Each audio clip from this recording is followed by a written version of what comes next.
Finnish Ministry of Finance proposes workforce reductions, potentially impacting hundreds. Proposed budget cuts could remove vital support for celiac patients in Finland. Mäntyluoto port to implement new measures to control or dust pollution. Police operation in Helsinki following reports of gunfire in Jätkäsaari. The Finnish Ministry of Finance has proposed a reduction in the state workforce next year, potentially leading to hundreds of job losses if the budget is approved. Juha Sirkio, director of the State Administration Development Office, predicts that the number of state employees will decrease next year, primarily through not replacing retirees or transfers. With approximately 80% of government operating costs dedicated to personnel, savings measures will directly impact workers. Even the security sectors, initially considered safe from cuts, will face reductions, with the Ministry of Defense required to save €20 million and the Ministry of the Interior €13 million. While the number of government employees has increased in recent years, it is expected to decline due to the challenging budget situation.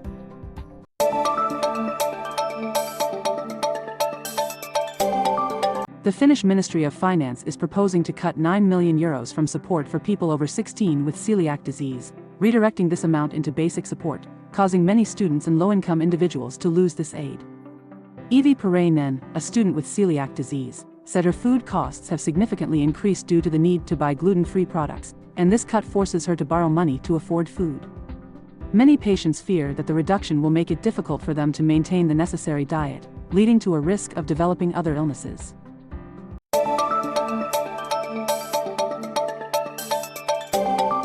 Residents near Mäntyluoto port in Pori have expressed dissatisfaction with efforts to prevent or dust from spreading from the port. To address this issue, the port plans to conduct new emission measurements and upgrade equipment. According to Port Director Vesa Makila, these improvements will help reduce dust spread into residential areas, especially when winds blow from the north and northeast. Additionally, unloading operations will be halted if the wind is too strong. The port has invited bids for the emission measurements this fall and will work with the local community to identify appropriate measurement points.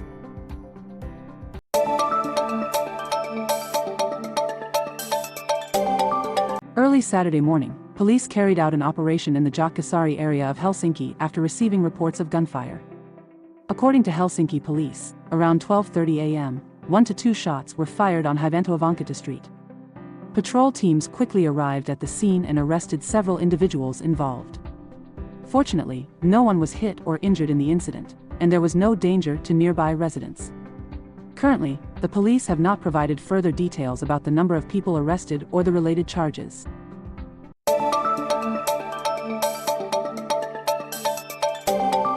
In March, Piia received an anonymous letter claiming to know the identity of the person who killed Piia Ristikankare, a 15-year-old girl who went missing in October 1988 in Piia, Finland. The sender did not reveal their identity but provided detailed information about a man living in Kaarina, who is suspected of being the perpetrator. Although there is no evidence confirming this person's involvement, the police and Piia are still investigating. Heikki Ristikankare, Piia's father, was also once a suspect, but he denied all accusations before passing away in June 2024.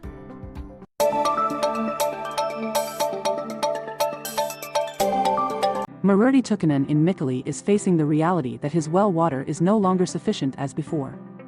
Water scarcity has led him to decide to build a new borehole well to ensure a water supply for his family. His old well had served his family for 30 years, but in the past 5 years, the water level has decreased significantly. Many rural residents and cottage owners in Finland are facing similar situations due to climate change, forcing them to invest in deeper boreholes to ensure water does not run dry. The new well, which can access water from tens of meters underground, is considered a safer solution compared to traditional wells. However, building a borehole well is very costly, but for Tukkanen, it's a necessary investment given Finland's increasingly dry climate.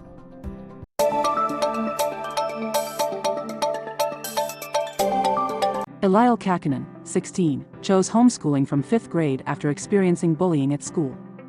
Initially, homeschooling was a temporary solution, but it eventually became a long-term option as he felt more effective learning in the quiet environment at home. In recent years, the number of students in Finland opting for homeschooling has increased, especially after 2020, though the number remains small compared to students in formal education. According to statistics, 860 students were homeschooled in 2023, compared to 561,000 students in formal schools. Eliel says that despite homeschooling, he doesn't feel he's missing out on anything, though he sometimes feels lonely. The freedom to adjust his schedule has helped Eliel study more effectively, and he believes he will easily adapt to a new learning environment when starting high school.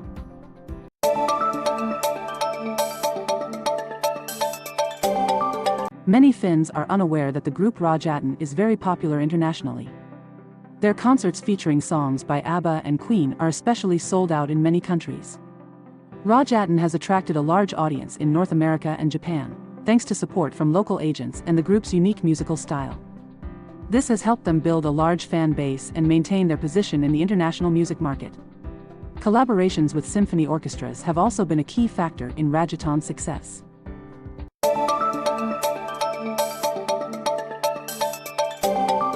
The Crayfish party is not just for Swedes but is also widely celebrated in other parts of Finland, including the east.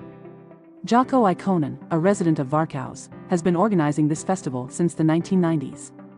Although crayfish are most commonly bought in Swedish-speaking regions, Ikonen notes that many people in the east still catch crayfish from lakes to enjoy.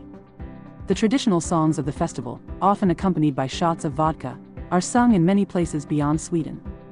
The Crayfish Festival is rich in cultural tradition and provides an opportunity for participants to strengthen friendships.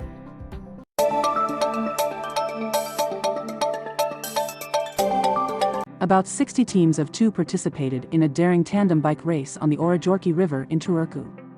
An 80-meter-long track was built right on the river's surface, but balancing on the narrow path proved extremely challenging. Most riders fell into the water before reaching the finish line. To participate, teams had to build their own bikes and decorate them according to unique themes, creating a lively and colorful atmosphere. The event attracted thousands of spectators to the banks of the Orajorki to cheer and enjoy the entertaining performances. This is one of the rare and special events in Finland, making it a true festival day for the people of Turku.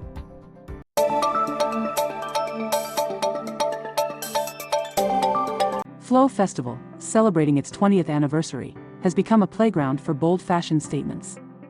With creative outfits, attendees are unafraid to showcase their personalities through every detail. Stylist Minta Vesala praised the unique style of Finns, emphasizing that they can create artistic masterpieces from simple things.